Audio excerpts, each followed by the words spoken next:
আমরাও জড়িত থাকি, আমার বোন যে থাকুক তাকে ধরে নিয়ে যাক। পৃথিবীতে মার উপরে তো কোনো কিছু নাই। এক সময় এই শামীমা খান মজলিসের সাথে 2001 সালে একটু শারীরিক সম্পর্কে বা পরকীয়ায় জড়িয়ে যান। 13টা বছর আমরা যে কতটা মানুষের কাছে দাঁড়িয়ে যাই ঘুরছি আমার মার একটা বিচারের জন্য, কারণ আমার মা তো অনেক ভালো মানুষ ছিলেন। এই শামীমা খান মজলিস জাপিয়ে ধরে মাকে ফল কাটা ছুরি দিয়ে এক পাশে 2 পোজ দেন এবং আর এক পাশে আরেকটি পোজ দেন। 13 বছর আগে সাভারের নিজ বাড়িতে ঘাতকদের হামলার শিকার হন সাবেক সংসদ সদস্য শামসুদ্দোহা খান মজলিসের স্ত্রী সেলিমা খান মজলিস। পরে রক্তাক্ত অবস্থায় তাকে হাসপাতালে নিলে কর্তব্যরত চিকিৎসক তাকে মৃত ঘোষণা করেন।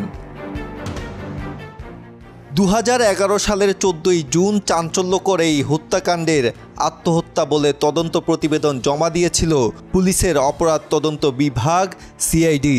ঘটনা 13 বছর পর পুলিশ ব্যুরো অব ইনভেস্টিগেশন তদন্তে উঠে এসেছে হত্যার চাঞ্চল্যকর রহস্য। পিবিআই বলছে বড় মেয়ে শামীমা তাহের পপির পরকীয়া প্রেমের বলি হয়েছেন সাবেক এমপির স্ত্রী। মেয়ের পরকীয়ার কথা জেনে যাওয়ায় প্রেমিক সুবলকে সঙ্গে নিয়ে মাকে পেশাদার খুনিদের মতো হত্যা করেন পপি। সেলিমা খান হত্যায় জড়িত সন্দেহে তার মেয়েসহ 3 জনকে গ্রেপ্তার করেছে পুলিশ। গ্রেপ্তারকৃতরা হলো প্রয়াত এমপির মেয়ে শামীমা তাহের পপি, তার প্রেমিক ইলেকট্রিক মিস্ত্রি সুবল কুমার রায় এবং এমপির বাসার গৃহকর্মী আরতি সরকার। গেল মঙ্গলবার রাজধানীর ধানমন্ডিতে পিবিআই হেডকোয়ার্টারে আয়োজিত এক সংবাদ সম্মেলনে এসব তথ্য জানান পিবিআই প্রধান বনজ কুমার মজুমদার।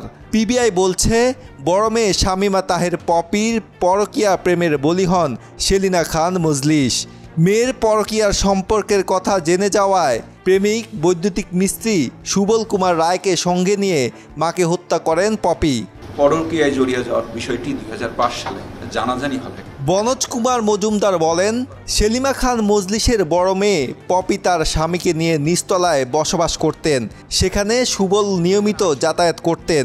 2001 সালে আসামি সুবল কুমার রায় এবং শামীমা খান পরকীয়ায় জড়িয়ে পড়েন। এই বিষয়টি 2005 সালে জানাজানি হলে সুবলকে মারধর করা হয়, তাকে এই বাসায় আসতে নিষেধ করা হয়।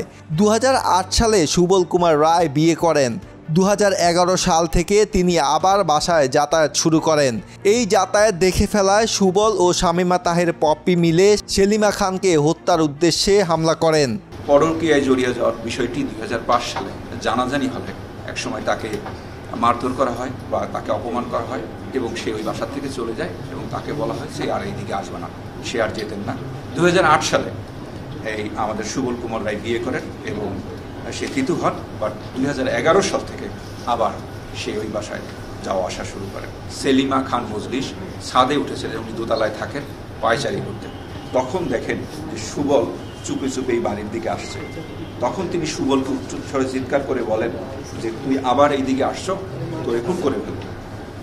তো উনি এইটা বলে উনিও নিচে চিৎকার করতে করতে নামতেছিলেন এবং তখন সুবল এবং শামীমা খান মজলিস ওরফে কপি তিনিও উপরে যান মার চিৎকার থামানোর জন্য। তারা দুইজনে রিকোয়েস্ট করেন, মা চিৎকার চেঁচামেচি করা শুরু করেন।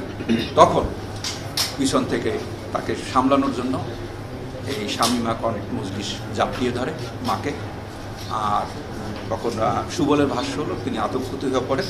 তখন পাশে ছিল একটি ফল কাটা ছুরি, সেই ফল কাটা ছুরি দিয়ে এক পাশে 2 পোজ দেন এবং আর এক পাশে আরেকটি পোজ দেন।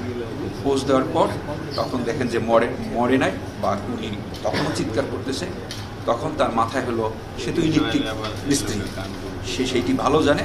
সে তখন ওই ভাঙছে, ইলেকট্রিক বোর্ডটা ভাঙছে, ভেঙে ওই তার টেনে বের করছে।